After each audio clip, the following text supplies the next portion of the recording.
আসসালামু আলাইকুম এভরিওয়ান।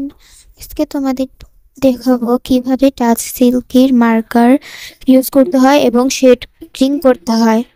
তো এখানে প্রথমে আমি এটা খুলে আমার সব মার্কারের শেডগুলো দেখিয়ে নিচ্ছি, এখানে কি কি কালার আছে এবং এটা মোট 80 পিসের।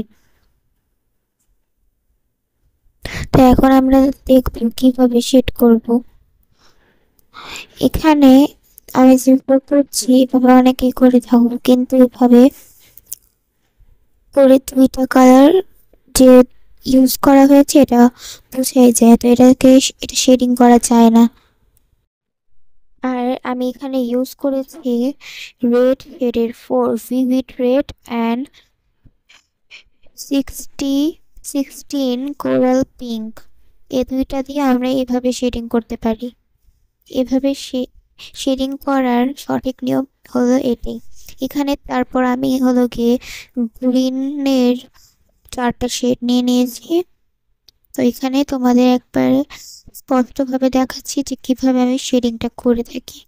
তো এখানে প্রথমে আমি ডার্ক গ্রিন, তারপর থেকে হালকা লাইট গ্রিন, ওটার থেকেও হালকা লাইট গ্রিন, একবারে লাইট গ্রিন। এখানে এই ডোরেমনের ড্রয়িংটা আমি 4 ভিভিড রেড ইউজ করেছিলাম। ডোরেমনের মুখে, ডোরেমনের চোখে, ডোরেমনের ইয়াতে, তারপর সবার মুখে আমি এটা ইউজ করেছি। অ্যান্ড জিয়ানের গেঞ্জির যে ডিজাইনটা ওখানে। তারপরে এই দুইটা ব্লু শেড আমি সুনিয়র টি শার্ট, তারপর হলো কি ডোরেমনের বডি, নবিতার প্যান্ট এবং শিজুকার স্কার্ট, ডোরেমনের বর্ডার, এগুলোতে আমি ডিপ ব্লু ইউজ করেছি। পিঙ্কটাতে আমি পিঙ্ক 89 ইউজ করেছি। 44 ইয়েলো, এখানে জিয়ানের টি শার্ট ইউজ করেছি।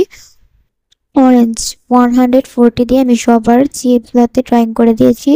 104 দিয়ে আমি সবার ফেস কালার করেছি। 28 দিয়ে আমি ফেস ড্রয়িং কালার